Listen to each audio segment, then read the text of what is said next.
Bapak-bapak, ibu-ibu, saudara-saudara kaum muslimin rahimakumullah.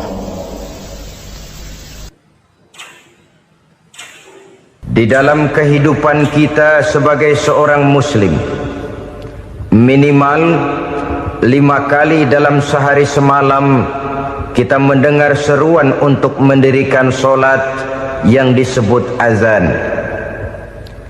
Ada kalimat menarik di dalam kalimat azan itu, yakni seruan hayya 'alal falah, marilah menuju kepada keberuntungan, marilah meraih kemenangan.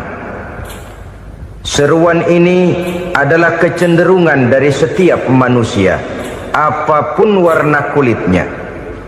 Artinya, setiap orang dalam hidup selalu ingin meraih dan mencari kemenangan.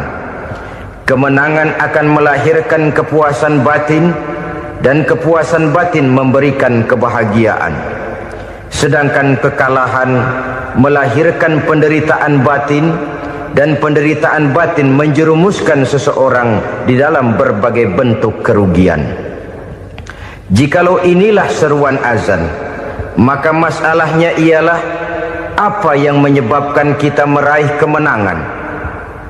Al-Quranul Karim memberikan tuntunan dan ajaran kepada kita bahwa orang-orang yang memperoleh kemenangan itu tidak lain adalah orang-orang yang bertakwa. Hanyalah mereka yang bertakwa kepada Allah Subhanahu wa ta'ala pada akhirnya akan tampil sebagai pemenang. Lalu siapa orang yang bertakwa itu? Dijelaskan dalam awal-awal Al-Baqarah, orang yang bertakwa yang akan meraih kemenangan. Pertama, alladzina yu'minuna bil ghaib, yaitu orang-orang yang beriman kepada yang gaib, percaya bahwa ada alam yang gaib, alam yang abstrak, alam yang tidak bisa dijangkau oleh salah satu daripada panca indera kita. Mereka percaya dan beriman kepada adanya malaikat, beriman kepada adanya iblis dan jin, beriman kepada adanya alam kubur, beriman kepada adanya alam mahsyar, beriman kepada adanya alam akhirat, beriman kepada adanya surga dan neraka. Beriman bukan cuma sekedar beriman dalam ucapan bibir saja, tetapi beriman yang nilai iman itu mampu mewarnai gerak dan gaya hidupnya. Iman yang meresap sampai ke tulang sumsum, kemudian memberikan dampak positif di dalam kehidupan manusia. Alam, kita tahu, adalah sesuatu yang selain Allah, dan Allah bukanlah alam. Apapun namanya selain daripada Allah, itu adalah alam. Alam pada hakikatnya terbagi menjadi dua. Ada alam syahadah, alam nyata, alam konkret, alam yang bisa dijangkau oleh salah satu indera kita. Kemudian ada alam ghaib, alam yang tidak bisa dijangkau oleh panca indera kita, alam metafisika, alam abstrak, alam yang wajib kita imani keberadaannya. Kita percaya bahwa malaikat itu ada, kita percaya kepada jin, bahwa jin itu ada, kita percaya kepada adanya iblis dan setan. Bukan percaya kepada iblis dan setannya, percaya bahwa iblis dan setan itu ada. Itu termasuk salah satu daripada sifat orang yang bertakwa kepada Allah. Saudara-saudara kaum muslimin rahimakumullah, kecenderungan pembangunan yang lebih bersifat materialistis biasanya menggeser aspek kehidupan rohani. Orang berpikir empiri, dan dalam pola pikir yang demikian maka alam gaib tidak lagi mendapat perhatian. Aspek kehidupan yang bersifat rohaniah malah mulai ditinggalkan. Akibatnya terjadilah kepincangan di dalam kehidupan kita. Pernah ada satu pengalaman pribadi dalam perjalanan kembali ke tanah air. Dalam pesawat di sebelah kanan saya duduklah seorang Jerman, namanya Heiner Simonsen. Iseng saya ajak kenalan, saya ajak ngobrol, saya tanya dia. Saya bilang, Mas Heiner ini, kalau pesawat yang kita tumpangi ini jatuh ke bawah, kira-kira apa yang bakal terjadi, Mas? Dia bilang, kita semua akan mati. Begitu? Iya. Oke. Apa itu mati? Tanya saya. Dia bilang, untuk tahu apa itu mati, kita harus tahu lebih dahulu apa itu hidup. Saya pikir nih bule bisa ngomong juga. Baiklah kata saya. Apa hidup menurut Anda itu?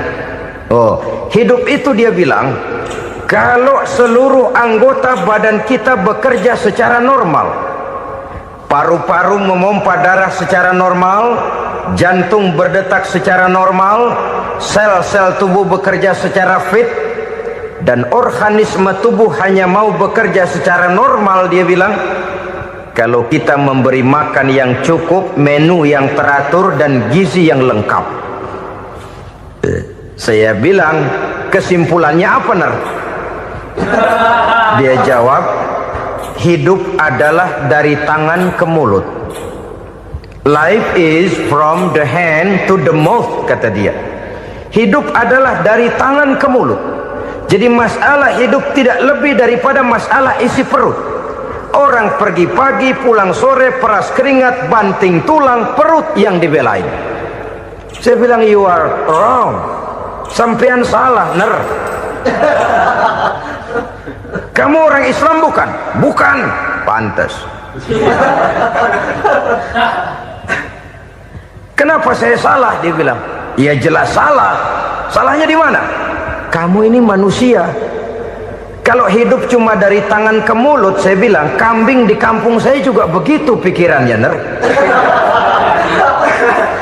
Itu kambing di kampung saya, asal perutnya kenyang, sudah hidup dia.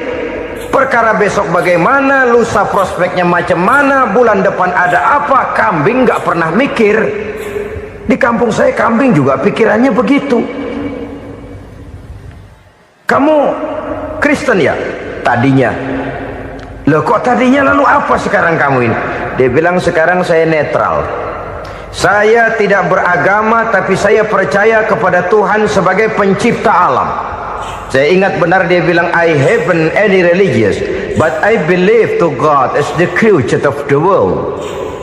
Kenapa bisa netral begitu, Ner? Habis saya bingung katanya. Islam bilang Islam baik, Kristen bilang Kristen baik, Hindu Buddha bilang Hindu Buddha baik, semua agama baik. Saya netral sekalian, nggak beragama.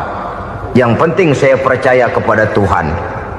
Saya bilang, Ner, kamu ini kayak orang mau beli celana, lalu bingung. Yang satu bilang Levi's bagus, yang satu bilang Blue Jean hebat, yang satu bilang Wool England hebat. Celana ini hebat, celana itu bagus, celana ini hebat, semua celana bagus, kamu bingung. Akhirnya netral, tidak pakai celana. Itu juga salah.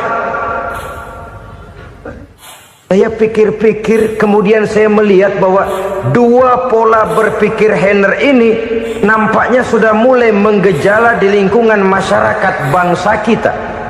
Disadari atau tidak, secara jujur kita harus berkata, dua pola pemikiran Heiner ini mulai berkembang di tengah masyarakat bangsa kita. Pertama, pola pikir materialisme.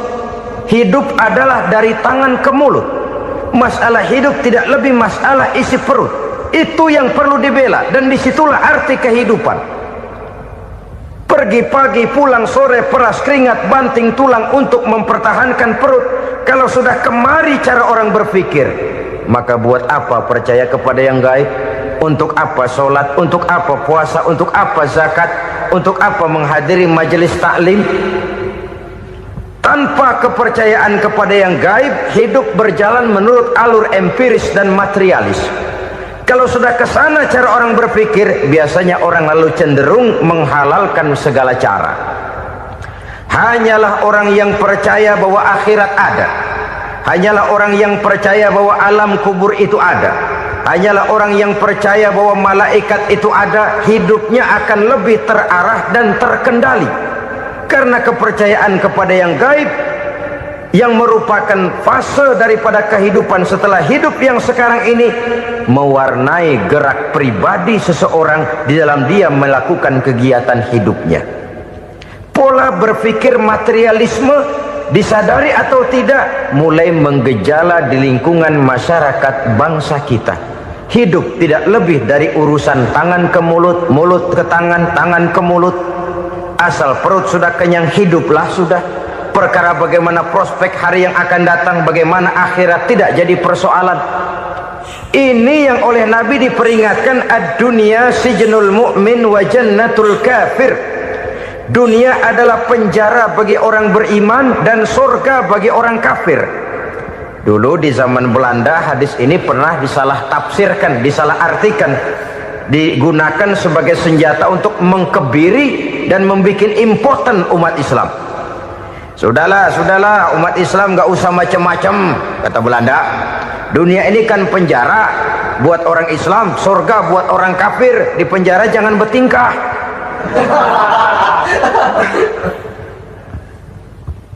Pengertiannya tidak begitu. Dunia adalah penjara bagi orang mukmin. Artinya dalam kehidupan dunia seorang mukmin tidak bebas memperturutkan hawa nafsunya. Di penjara hawa nafsunya itu. Sebaliknya surga bagi orang-orang kafir. Buat orang kafir surgalah dunia ini. Mereka bebas memperturutkan hawa nafsunya, dilarang tidak terlarang, dicegah pun tidak tercegah. Mereka hidup menurut alur bisikan nafsu mereka sendiri. Kemudian bila ajal datang, maut merenggut nyawa, selesailah surganya sampai di situ. Maka bagi orang-orang yang tidak percaya kepada adanya akhirat, kepada adanya alam gaib, surganya sebatas umurnya. Sekali lagi, surganya sebatas umurnya. Bila umur selesai, ajal pun datang merenggut nyawa, selesailah sudah surganya sampai di situ. Alangkah pendeknya perjalanan orang-orang yang tidak percaya kepada alam gaib ini. Bagi kita mukmin, jikalau kita mampu memenjarakan hawa nafsu, kita bisa bahagia di dunia ini. Dan Islam memang tidak menyuruh kita sengsara di dunia. Raih dunia, kejar dunia, gapai dunia sebagai alat untuk mencapai kebahagiaan di akhirat nanti. Hidup adalah satu perjalanan panjang yang terbentang sejak kita terlahir dari alam rahim sampai kepada alam akhirat nanti. Andai kata kita gagal meraih kebahagiaan di dunia, toh kita masih punya akhirat. Tapi jangan jadi dalil yang melemahkan semangat. Biarin dah kita di dunia kebelangsak, yang penting akhirat. Akhirnya dunia benar-benar kebelangsak.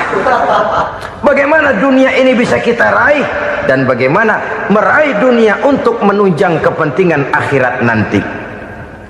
Yang kedua, dari pikiran Heiner yang saya lihat menggejala di lingkungan masyarakat bangsa kita, timbulnya manusia-manusia netral. Seolah-olah Tuhan yes, agama no. Sama Tuhan percaya, agama ogah. Tuhan ngangguk, giliran agama godeng. Padahal hampir dalam setiap ayat dalam Quran, kata-kata amanu biasanya bergandeng dengan wa amilus sholihat. Iman dan amal soleh. Ini sebagai isyarat Tuhan dan agama jangan pernah dipisah-pisah. Apabila kita bertuhan, maka kita harus beragama. Apabila kita beragama, maka agama itu harus bersumberkan dari Tuhan yang kita imani itu. Tidak mungkin kita pisah, Tuhan yes, agama no. Sama Tuhan percaya tapi agama bikin sendiri. Sembayangnya cukup bengong 2 jam madep ngulon.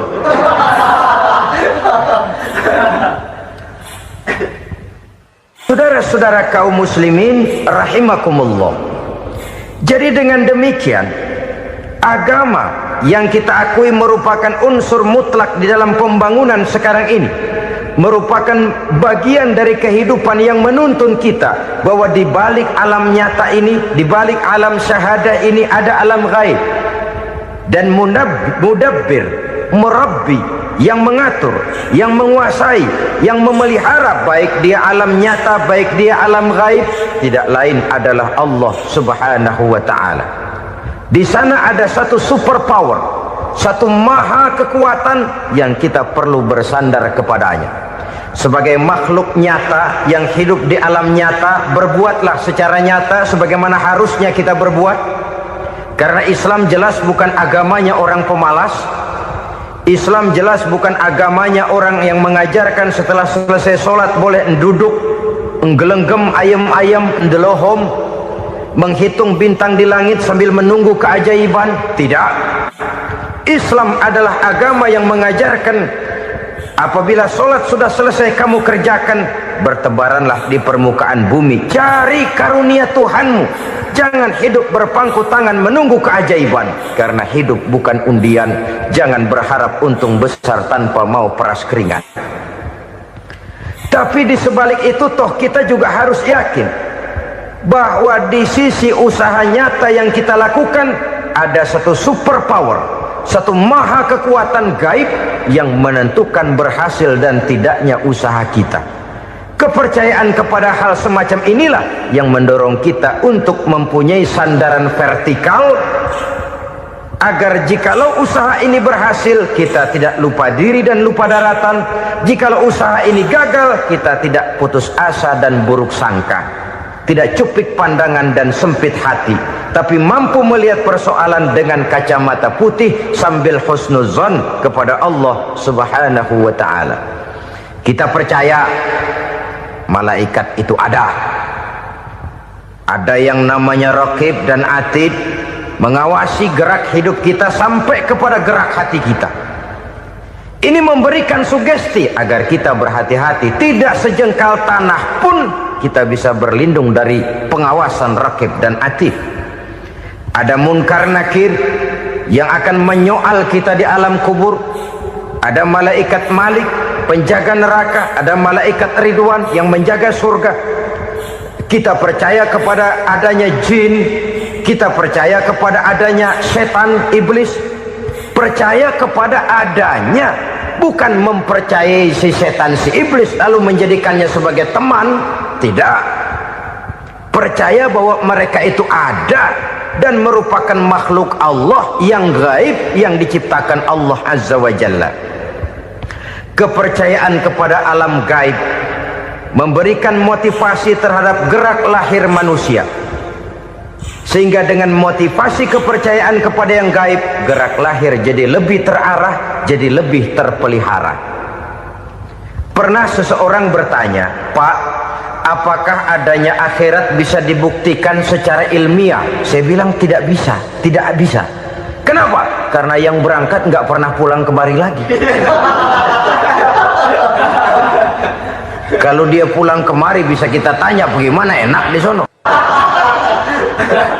Cuma secara moral saya katakan, lebih beruntung orang yang percaya kepada akhirat daripada yang tidak. Sekarang saudara percaya akhirat ada, lalu saudara baik-baik di dunia, sholat, puasa, zakat, menolong orang lain, menebarkan kebajikan. Saudara mati, andai kata akhirat tidak ada, toh dalam hidup saudara sudah berbuat baik, paling tidak nama saudara akan dikenang sebagai orang baik. Sebaliknya, saudara percaya, kata saya, bahwa akhirat tidak ada, lalu hidup semau-maunya, tenggelam dalam maksiat dan munkarat, menentang Allah, tidak mau ruku dan sujud, lalu saudara mati, kemudian akhirat ada, ayo mau apa? Bekal tidak punya. Jadi secara moral lebih beruntung orang yang percaya kepada adanya akhirat daripada yang tidak percaya. Dan itu alam gaib yang tidak bisa dibuktikan secara eksat. Jangankan untuk membuktikan seperti itu, dalam kehidupan sehari-hari saja yang kita rasakan tidak selalu berbentuk toh. Angin, bagaimana sih bentuknya angin? Kita tidak tahu. Merah, buktinya kalau dikerok merah. Yang merah itu kulit, yang kulit kita bukan anginnya. Sakit, rasa sakit itu ada, tapi bagaimana bentuk sakit kita nggak pernah tahu. Kalau kita makan cabai pedas, bagaimana bentuk pedas itu tidak ada, tapi rasa ada. Bentuk pedas hijau, cabenya bukan pedasnya. Tidak semua yang kita rasakan bisa kita gambarkan dalam bentuk yang konkret. Oleh karena itu, sekali lagi bahwa kepercayaan kepada alam yang gaib mampu memberikan satu sugesti yang menata kehidupan seseorang lebih lurus, lebih terarah, dan lebih terkendali. Maka wajar kalau kepercayaan kepada yang gaib mengantarkan seseorang untuk meraih kemenangan. Kenapa? Dia percaya kepada yang gaib, bahwa akhirat ada, bahwa alam kubur ada, bahwa pertanggungan jawab itu ada. Maka dia lalu tidak hidup saenae udele dewe, itu loh. Tidak hidup menurut seleranya sendiri, terarah, teratur. Ini cirinya yang pertama. Orang bertakwa yang akan meraih kemenangan, mereka beriman, mereka percaya kepada yang gaib. Bahkan hal-hal konkret saja selalu berangkat dari yang gaib. Saudara-saudara, para remaja, para pemuda sekarang ini tidak pernah tahu toh siapa yang akan jadi teman hidup saudara. Kita bisa saja ngerancang, mentargetkan, tapi toh akhirnya yang namanya jodoh bukan kekuasaan kita. Rezeki di luar kemampuan kita. Begitu juga ajal, maut, jodoh, ajal adalah contoh-contoh konkret bahwa pada akhirnya yang gaiblah yang menentukan. Bertahun-tahun ngelancong, emang jodoh seret, nggak jadi.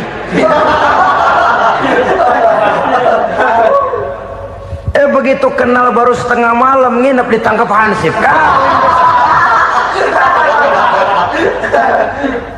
Hal-hal semacam itu kadang-kadang kita berpikir suuzon, gilet, perempuannya cakep banget, lakinya rebek amat. Memang begitulah jodohnya. Memang begitulah jodohnya. Saudara hadirin ma'asyiral muslimin yang saya hormati, jadi hal-hal yang konkret saja kita yakini sepenuhnya ditentukan oleh satu superpower yang gaib itu tadi. Dari sanalah segala ketentuan itu berangkat, dan kesanalah segalanya akan kembali. Maka kepercayaan kepada yang gaib meluruskan gerak hidup seseorang, dan itu akan mengantarkan dia kepada meraih kemenangan. Satu. Yang kedua, wa yuqimuna shalah. Orang bertakwa yang akan meraih kemenangan itu adalah orang-orang yang mendirikan sholat. Kenapa sholat mengantarkan orang untuk meraih kemenangan? Yang jelas, inna sholata tanha anil fahsya'i wal munkar. Sholat mampu mencegah manusia dari perbuatan keji dan munkar. Banyak filsafat hidup yang terkandung di dalam sholat ini. Sejak kita wudhu sampai kita menghadap ke arah kiblat, sampai kita melakukan gerak-gerak sholat, bacaan-bacaan yang ada di dalam sholat, lalu sampai kepada mengucapkan salam. Banyak filsafat hidup yang terkandung di dalam sholat. Umpamanya saja, setelah takbiratul ihram, mulai kita dengan sholat dalam posisi berdiri. Diajarkan dalam kitab-kitab fikih agar kita melihat ke arah tempat sujud. Ini kan filsafat kehidupan. Kalau kamu sholat dalam posisi berdiri, lihat tempat sujud. Jangan sholat mata jelalatan, sebab nanti bisa mengurangi kekhusyuan. Jadi wajar kalau yang dikatakan bahwa yang paling afdol adalah shaf yang di depan. Kenapa? Secara harfiah pengertiannya akan lebih mengundang kekhusyuan. Kenapa? Kalau kita di shaf paling depan di masjid umpamanya paling banter, kita lihat tembok. Tapi kalau kita shaf di tengah atau di belakang, orang-orang di depan kita pun akan kelihatan. Yang bajunya loreng, yang bajunya genggang, yang bajunya macam-macam. Kita lihat, kadang-kadang kita pikirin, ada yang bajunya bolong. Kita sholat tapi dalam hati, nih orang bajunya robek, yang nggak tahu apa. Ada saja hal-hal yang mengusik kekhusyuan kita. Oleh sebab itu diajarkan dalam posisi berdiri, lihat, arahkan pandangan matamu kepada tempat sujud. Ini kan filsafat kehidupan. Maksudnya apa? Kalau lagi diri lihat dong tempat sujud, kalau udah di atas ingat dong sama yang bawah, kalau sudah tinggi ingat dong dari mana kamu berangkat, kalau sudah berkuasa bantu dong yang lemah, kalau sudah kaya santuni dong yang miskin, kalau sudah alim bimbing dong yang awam. Ini filsafat kehidupan. Dalam posisi berdiri kau lihat tempat sujud. Ini akan melahirkan kepekaan sosial di mana seseorang mau tahu kepada orang lainnya. Bagaimanapun kaya kita, tinggi pangkat dan jabatan kita, jikalau hidup hanya untuk kepentingan perut sendiri saja, rasanya belum membawa manfaat di dalam kehidupan kita. Tapi efek yang tertinggi sesungguhnya, solat mencegah manusia dari perbuatan keji dan munkar. Perbuatan keji dan munkar walaupun kelihatannya mendatangkan uang, membawa keuntungan, tapi itu keuntungan semu, keuntungan sementara. Dengan menipu orang lain kita bisa dapat untung, tapi tidak membawa berkah, dan itu adalah kerugian besar dalam kehidupan kita. Maka untuk meraih kemenangan harus dimulai dengan membentuk kepribadian yang tegar, memiliki sandaran vertikal yang langsung kepada Allah Subhanahu wa ta'ala, dan itu hanya bisa kita tempuh melalui jalur ibadah formal yang sudah ditentukan Allah, yakni solat yang 5 waktu. Untuk memperkuat itu ada solat-solat sunnah, rawatib, nawafil sebagai terminal kontrol cadangan untuk memelihara stabilitas temperatur batin di dalam kita berhubungan dengan zat yang maha gaib, yaitu Allah Subhanahu wa ta'ala. Orang sering bertanya, Pak, itu tetangga saya nggak sholat, duitnya nggak habis-habis, Pak. Nggak sholat tapi mobilnya tambah terus, nggak sholat tapi usahanya makin maju. Tapi di sisi lain ada orang yang rajin sholat, rezekinya butak bener, anaknya mana kurus mana korengan. Saudara hadirin ma'asyiral muslimin rahimakumullah, harus saya katakan bahwa solat memang bukan untuk cari duit. Solat adalah sandaran vertikal kita kepada Allah. Sedangkan soal rezeki itu berkaitan dengan sifat Allah maha pengasih dan maha penyayang. Allah maha pengasih, siapapun dikasih kalau mau usaha. Allah maha penyayang, tidak semua orang disayang oleh Allah Azza wa Jalla. Dan belum tentu banyak harta itu merupakan nikmat, mungkin juga istidraj. Artinya istidraj itu dikasih tapi diambulin, kalau bahasa Betawinya itu. Dikasih tapi diambulin, itu bukan merupakan nikmat sesungguhnya, lebih merupakan azab dari Allah Subhanahu wa ta'ala.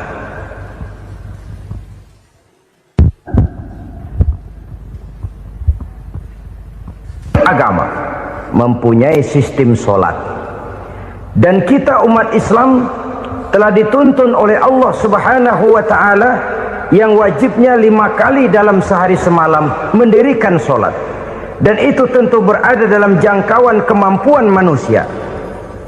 Pada awalnya barangkali kita memang merasa solat itu satu kewajiban, tapi semakin kita hayati makna, manfaat dan filsafat yang terkandung di dalam ajaran solat, semakin sampai kita kepada keyakinan bahwa solat adalah keperluan kita. Sehingga pada waktu tertentu dinilai puncaknya, kita tidak lagi akan berkata saya wajib sholat, tapi kita akan berkata saya perlu sholat.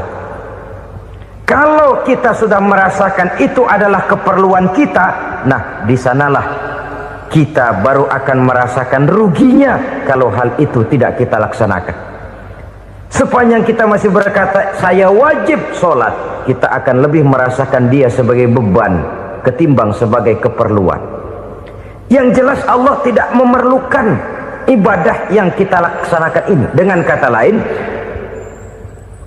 andai kata satu dunia penuh ini orang tidak ada yang sholat satu pun, Allah tidak akan turun dari jabatan Tuhan. Jangan lalu berpikir kalau kita ngambek se-RW kagak sembahyang Tuhan tekor kali ini ya. Tentu tidak.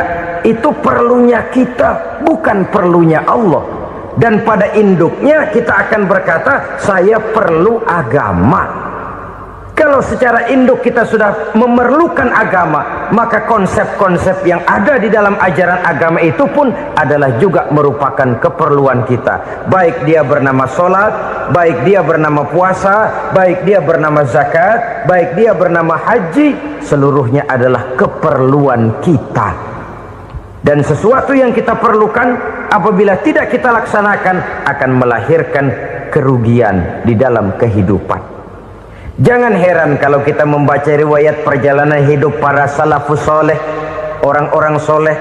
Ada yang tahajud sampai 100 rakaat, ada yang sholat malam kakinya sampai bengkak. Kita sekalinya bengkak biri-biri. Ada yang sholat membaca surah dalam Al-Quran sampai khotam Quran. Kok mau? Mereka sudah merasakan itu keperluan. Itu saja soalnya. Satu saat pun jikalau kita merasa bahwa itu keperluan saya, kita pun akan melaksanakan seperti itu. Keperluan saya dalam kehidupan. Inilah yang kedua. Yang ketiga, orang bertakwa yang akan meraih kemenangan itu, wa mimma razaqnahum yunfikun.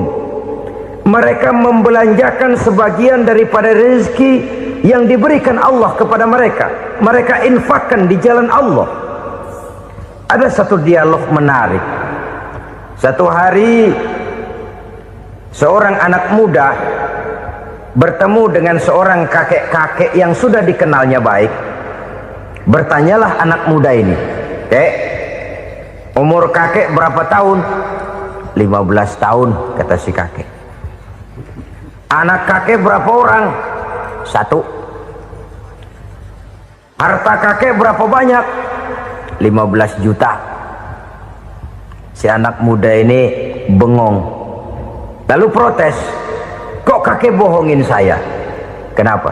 "Saya tahu umur kakek 70 tahun. Kenapa ngaku 15? Saya tahu anak kakek 5. Kenapa bilang 1? Saya tahu kakek miliuner, miliaran uang kakek. Kenapa ngaku cuma 15 juta? Begini, kata si kakek tadi. Benar, umur saya 70 tahun.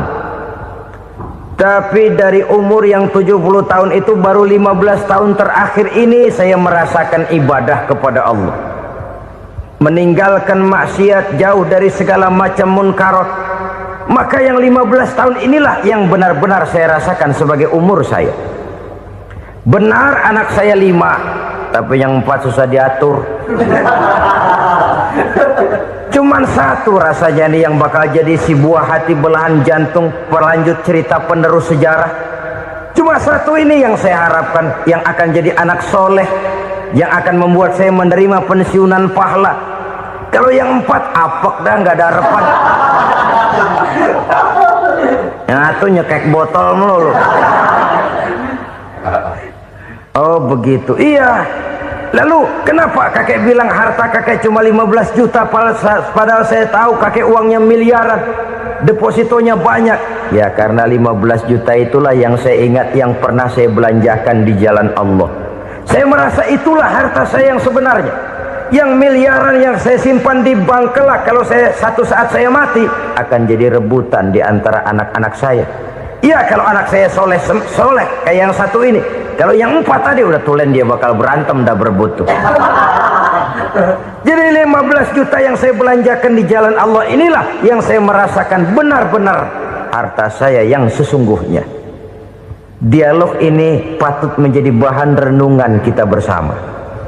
Diberikan kita umur 40, 50, 60, 70, 80. Berapa tahun dari umur yang diberikan itu yang jalan mulus, yang kita gunakan untuk melaksanakan ibadah? Banyak harta kita simpan di bank, di lemari, di dompet, di tas. Tapi berapa yang sudah kita depositokan di jalan Allah yang akan menemani kita di hari kita kembali nanti? Maka orang bertakwa yang akan meraih kemenangan, wa mimma razaqnahum yunfikun. Mereka membelanjakan sebagian dari rezeki yang diberikan Allah di jalan Allah subhanahu wa ta'ala. Ma'asyiral muslimin rahimakumullah, zahirnya memang kita memberikan kepada orang lain, tapi hakikatnya kita menyimpan untuk diri kita sendiri. Kita memberikan kepada yatim piatu 25.000, zahirnya kita memberikan si yatim, hakikatnya kan kita cuma nyimpan. Saya berikan, titip kepadamu, ini untuk saya di akhirat. Kau boleh belikan baju, kau boleh belikan untukmu makan, kau boleh bayarkan sekolahmu, ini untuk saya. Hakikatnya kita nyumbang masjid 1 juta, zahirnya kita berikan kepada panitia masjid, tapi hakikatnya kan cuma titip 1 juta ya, untuk saya di alam kubur nanti. Silahkan kau boleh belikan semen, ini uang, belikan besi, belikan pasir, saya cuma sekedar titip untuk kepentingan saya. Hakikatnya kita cuma sekedar menitip. Sebagaimanapun pada hakikatnya, apapun yang kita miliki dalam kehidupan kan cuma sekedar hak guna pakai, bukan hak milik mutlak. Harta kita, rumah kita, kendaraan kita, kebun kita, pabrik kita, hak guna pakai saja. Hak milik mutlak cuma untuk Allah subhanahu wa ta'ala. Saudara-saudara kaum muslimin rahimakumullah, ini yang ketiga.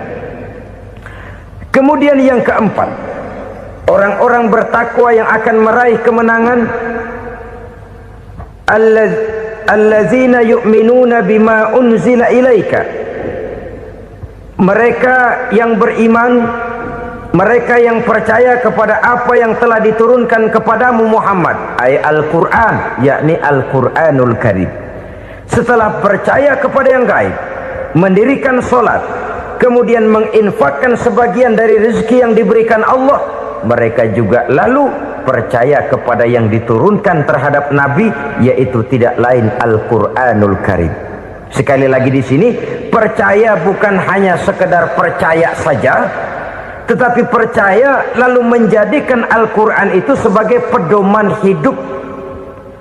Sebab memang Al-Quran itu adalah GBHM, garis-garis besar haluan muslim. Apa yang harus kita lakukan, apa yang harus tidak kita lakukan, bagaimana mestinya kita bertingkah laku dan berbuat, seluruhnya tercantum di dalam Al-Quranul Karim. Itu sebabnya ketika satu hari Aisyah ditanya bagaimana akhlak Rasul, beliau menjawab, kana Rasulullah sallallahu alaihi wasallam khuluquhul Quran. Akhlak daripada Rasulullah tidak lain adalah Al-Quran. Jawaban simpel ini memberikan gambaran bahwa keseluruhan daripada konsepsi Quran sudah diterjemahkan dalam kehidupan Rasulullah sallallahu alaihi wasallam. Karena kita tahu akhlak adalah keseluruhan dari gerak hidup manusia, sejak ia berpribadi, berumah tangga, bertetangga, bermasyarakat, sampai kepada berbangsa dan bernegara. Al-Quran tetap memberikan sentuhan nilainya. Oleh karenanya, orang-orang yang bertakwa adalah orang-orang yang menjadikan Al-Quran sebagai pedoman dalam kehidupannya. Dan kita yakini Al-Quran diturunkan kepada Nabi Muhammad bukan merupakan produk Nabi Muhammad. Isi dan redaksinya langsung dari Allah subhanahu wa ta'ala. Kemudian cirinya yang kelima, orang bertakwa yang akan meraih kemenangan itu, wa ma unzila min qablika. Tidak hanya sekedar percaya kepada yang diturunkan terhadap Nabi Muhammad, yaitu Al-Quran, mereka juga percaya kepada apa yang pernah diturunkan kepada para nabi, kepada para rasul sebelum Nabi Muhammad. Percaya kepada adanya suhuf, percaya kepada adanya Taurat, percaya kepada adanya Injil, percaya bahwa Allah dahulunya sudah menurunkan Taurat kepada Musa, percaya bahwa Allah sudah menurunkan Injil kepada Isa, percaya Injil ada, Taurat ada, diturunkan Allah untuk Isa dan Musa, tetapi tidak wajib mengamalkannya karena kita sudah diberikan Al-Quranul Karim. Ini yang perlu saya garis bawahi. Kita percaya Allah telah menurunkan Injil dahulu kepada Isa. Kita percaya bahwa Allah telah menurunkan Taurat dahulunya kepada Nabi Musa. Kadang-kadang ini dijadikan dalih, dikacaukan pengertiannya. Quran saja mengajarkan bahwa orang yang bertakwa harus percaya kepada Injil, maka pakailah Injil. Apalagi kalau ayat sebelumnya ditilap, dihapus, dihilangkan, Injilnya yang ditekankan, maka akan terjadilah penekanan yang salah arah. Karena salah arah akhirnya bisa merusak dan menghancurkan akidah. Ketika Rasul suatu saat pernah ditanya orang, "Ya Rasul, bagaimana sikap kita sebagai muslim terhadap Injil yang ada sekarang?" Beliau menjawab, "La tukadzibuhu jami'an wa la tusaddiquhu jami'an." Jangan didustakan seluruhnya, jangan juga dibenarkan semuanya. Artinya, ini sudah merupakan gambaran dari Rasul bahwa dalam Injil yang ada sekarang masih ada ajaran-ajaran tauhid yang dibawa oleh Nabi Isa dan diajarkan kepada umatnya. Tapi juga dalam Injil yang sekarang ini sudah terkena intervensi dan investasi manusiawi. Karena itu Rasul menyimpulkan, la tukadzibuhu jami'an wa la tusaddiquhu jami'an. Jangan didustakan semua, jangan dibenarkan seluruhnya. Kita memang percaya Allah telah menurunkan Injil kepada Nabi Isa dulu, tapi kita tidak wajib mengamalkan Injil. Kita percaya Allah telah menurunkan Taurat kepada Nabi Musa, tapi kita tidak wajib mengamalkan kitab ajaran Taurat. Yang wajib kita percayai dan kita amalkan hanyalah Al-Quranul Karim. Kenapa? Oleh karena baik yang ada di dalam Taurat, baik yang ada di dalam Injil, tentu tercakup di dalam Al-Quran sebagai kitab terakhir yang diturunkan oleh Allah Subhanahu wa Ta'ala. Dan itu wajar. Kalau seorang pejabat mau mengeluarkan satu keputusan baru, tentu dia harus meninjau keputusan-keputusan lama.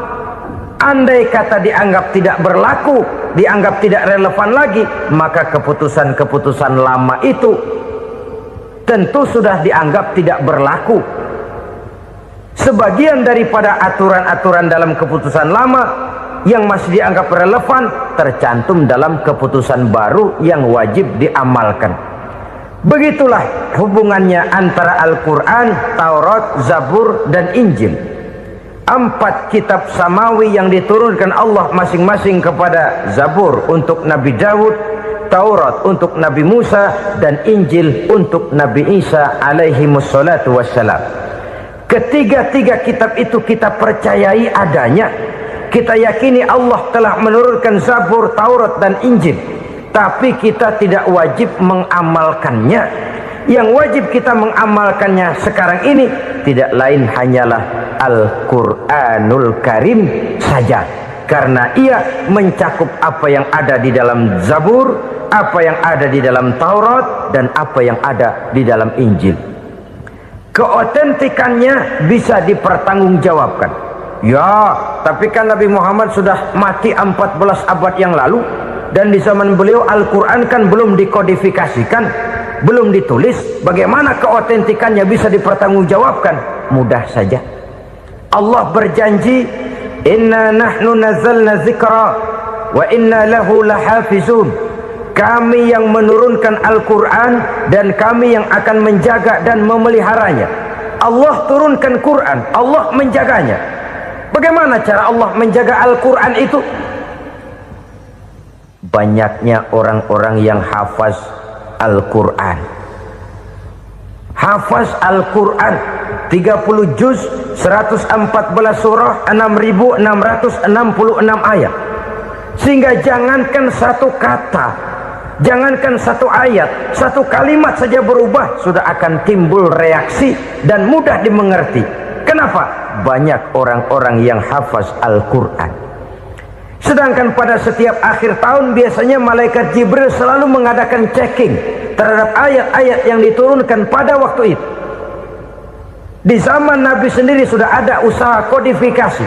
Dan yang lebih luar biasa lagi, sampai hari ini tidak seorang pun mampu membuat satu ayat saja semacam Al-Quran.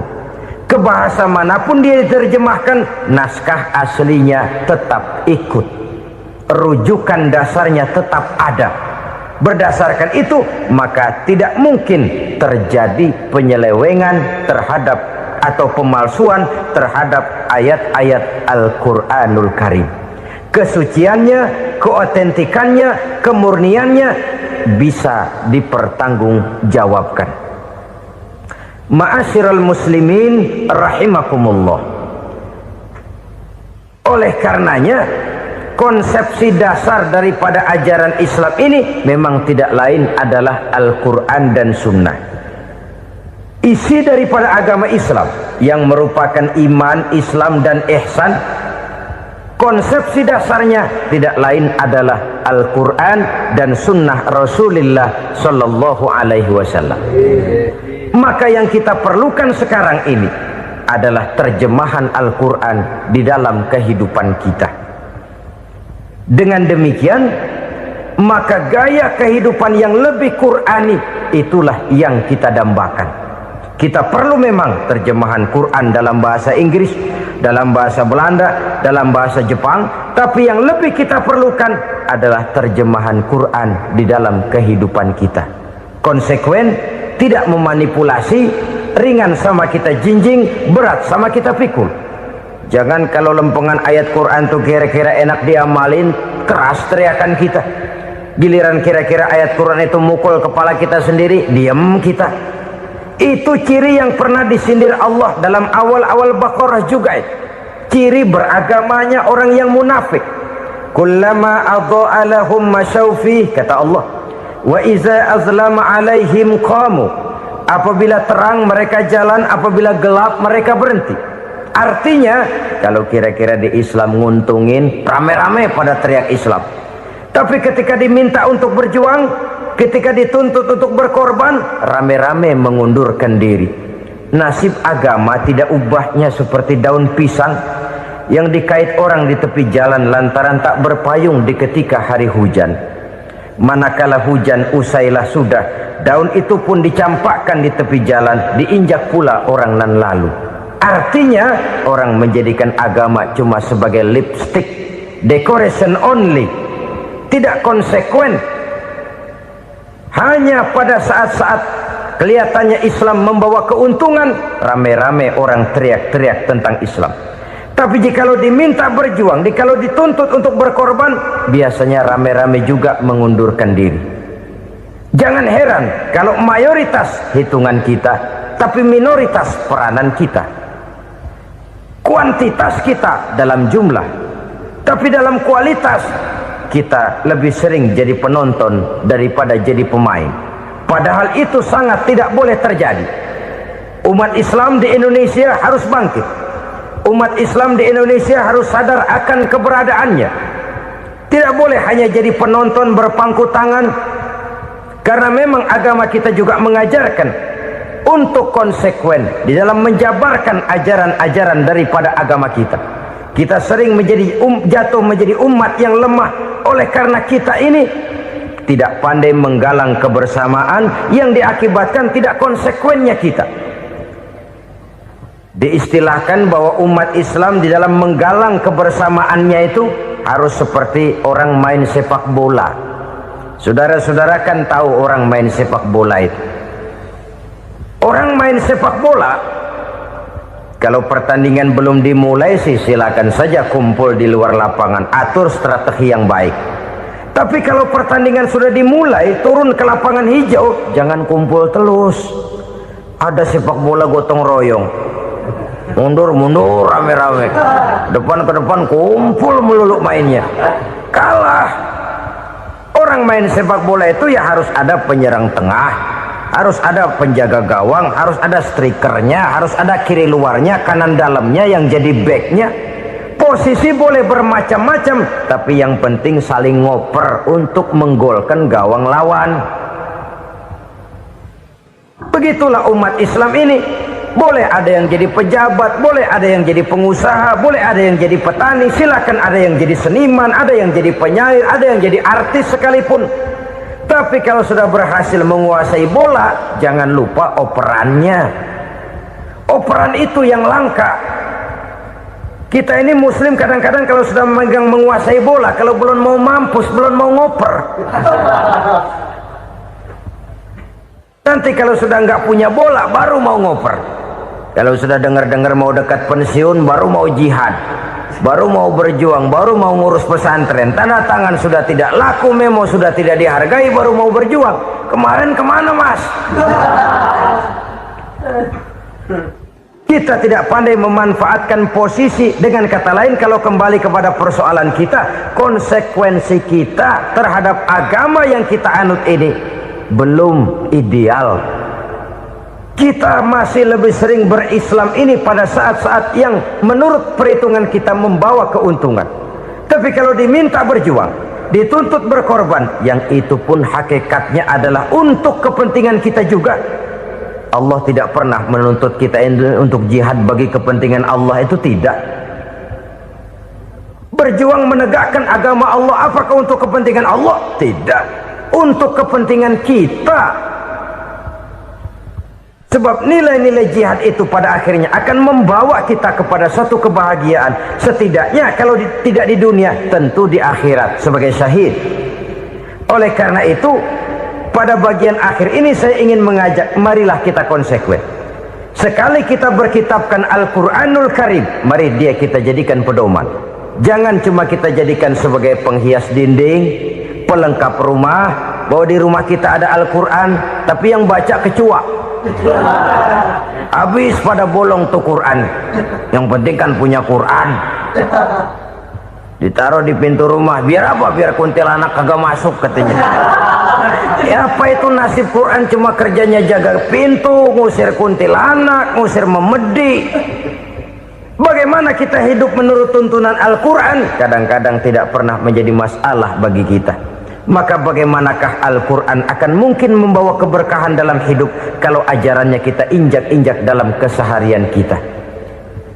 Mewujudkan gaya hidup yang lebih Qurani, itulah yang akan kita rintis di dalam kehidupan kita, bertahap, step by step, menurut kemampuan yang ada pada kita. Jika jalan ini tidak bisa kita selesaikan, percayalah akan ada generasi penerus yang akan melanjutkan usaha dan cita-cita mulia itu. Jadi percaya kepada Taurat, percaya kepada Injil, sekadar percaya Allah dahulunya sudah menurunkan itu, tapi kita tidak wajib mengamalkannya. Kenapa? Generasi Injil masa berlakunya sudah kedaluarsa. Taurat masa berlakunya sudah kedaluarsa. Injil pernah berlaku untuk orang Nasrani di zaman Nabi Isa. Taurat pernah berlaku untuk orang Yahudi di zaman Nabi Musa. Setelah generasinya berlalu, datang Rasul penutup yang membawa Al-Quranul Karim, maka Al-Quran itulah yang berlaku menjadi pedoman sampai hari akhir nanti. Jangan jauh dari Al-Quran, karena apabila ini kita lakukan, maka kita akan kembali kepada satu gaya hidup yang jauh dari tuntunan agama, dan itu artinya kita akan semakin jauh untuk meraih kemenangan. Saudara-saudara kaum muslimin rahimakumullah, yang keenam, yang terakhir, orang-orang bertakwa yang akan meraih kemenangan itu wabil akhirati hum yuqinun. Mereka percaya, mereka yakin seyakin-yakinnya akan adanya hari akhir, di mana seseorang akan mempertanggungjawabkan seluruh perbuatannya di dalam hidup ini, dan tidak ada satu perbuatan yang bagaimana kecilnya sekalipun yang tersembunyi dalam pandangan manusia yang tidak akan dibukakan persoalannya di mahkamah Qadi Rabbul Jalil di akhirat nanti. Itulah sebabnya maka percaya kepada akhirat disebut secara khusus. Padahal di awal tadi sudah dijelaskan yu'minuna bil ghaib, percaya kepada alam gaib, dan alam gaib ini termasuk akhirat. Kenapa pada bagian akhir disebut lagi akhirat? karena ternyata bahwa kepercayaan kepada adanya akhirat merupakan induk dari kepercayaan terhadap adanya malaikat, setan, jin dan lain sebagainya, dan akan lebih memberikan sugesti dalam kehidupan manusia untuk meluruskan gerak hidupnya. Jikalau satu saat tergerak hati akan berbuat kejahatan, ingin mencuri, sadarlah, awas ada akhirat. Sebab kalau kita cuma teriak awas ada polisi, itu cuma tertunda sementara, begitu polisi meleng embat. Kalau kita ingin berbuat jahat cuma berteriak awas ada hansip, cuma sementara ketika hansip itu ada. Tapi kalau ceritanya awas ada akhirat, mau menyeleweng awas ada akhirat, mau berjudi awas ada akhirat, mau mencuri awas ada akhirat. Keyakinan yang akan meluruskan gerak hidup manusia sehingga gerak itu jadi lebih terarah dan terkontrol, tidak merugikan baik diri sendiri, lebih-lebih orang lain. Ternyata bahwa kepercayaan kepadanya adanya hari akhirat sanggup menjadi sumber daya kontrol dari kehidupan manusia, sehingga ia tidak terjebak dalam perbuatan maksiat dan munkarat. Saudara-saudara kaum muslimin, inilah saja yang kita bicarakan pada pertemuan kali ini. Semoga Allah subhanahu wa ta'ala memberikan kekuatan zahir dan batin kepada kita untuk dapat meraih kemenangan dengan beriman kepada yang gaib, mendirikan solat, membelanjakan sebagian dari rezeki yang diberikan Allah, percaya kepada Al-Quran, beriman kepada kitab-kitab yang diturunkan sebelum Al-Quran, lalu meyakini adanya hari akhirat. Terima kasih.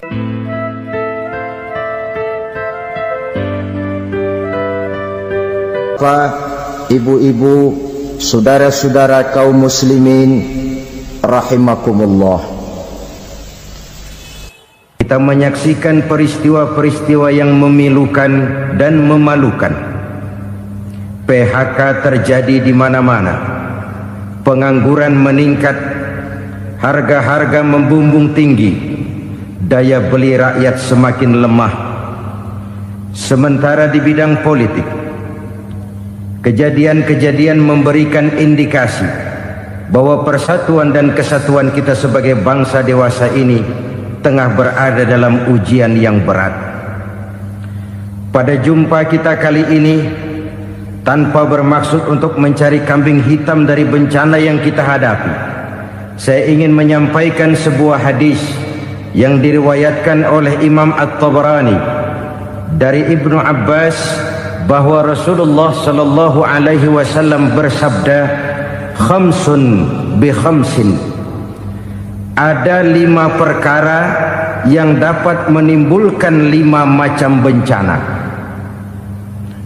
Mari kita renungi hadis ini satu demi satu sebagai bahan introspeksi buat kita semua dalam menghadapi bencana yang tengah berlaku sekarang ini. Yang pertama, manaqasa qaumul ahda illa sullita alaihim aduwuhum. Apabila suatu kaum sudah mengingkari janjinya, maka mereka pun akan dikuasai oleh musuh-musuh mereka. Sederhana saja nampak kalimat dalam hadis ini. Apabila orang sudah mengingkari janji, mereka akan dikuasai oleh musuh-musuh mereka sendiri. Dan musuh kita yang paling utama saat ini adalah kemiskinan dan kebodohan. Kenapa itu terjadi? Karena kita mengingkari janji kita sendiri. Di saat awal-awal berdirinya Orde Baru, kita pernah berjanji untuk melaksanakan Pancasila dan Undang-Undang Dasar 45 secara murni dan konsekuen. Kita berjanji bahwa kita akan menegakkan pemerintah yang bersih dan berwibawa. Itu semua pada permulaannya. Waktu demi waktu berjalan, kita lupa dengan janji yang kita ucapkan itu. Ketuhanan yang Maha Esa kita ucapkan, tapi kesetanan yang luar biasa yang kita lakukan. Kemanusiaan yang adil dan beradab yang kita dengungkan, tetapi kemanusiaan zalim dan biadab yang kita praktekkan. Sederhana saja saudara, hampir setiap pejabat pada posisi-posisi kunci, di awal-awal ia memangku jabatan itu, biasanya ia mengucapkan sumpah dengan lafaz demi Allah, bahwa dalam melaksanakan jabatan ini saya tidak akan menerima hadiah atau pemberian dalam bentuk apapun. Itu pada permulaannya. Lama-lama rupanya hadiah itu asik juga, mulai diterima.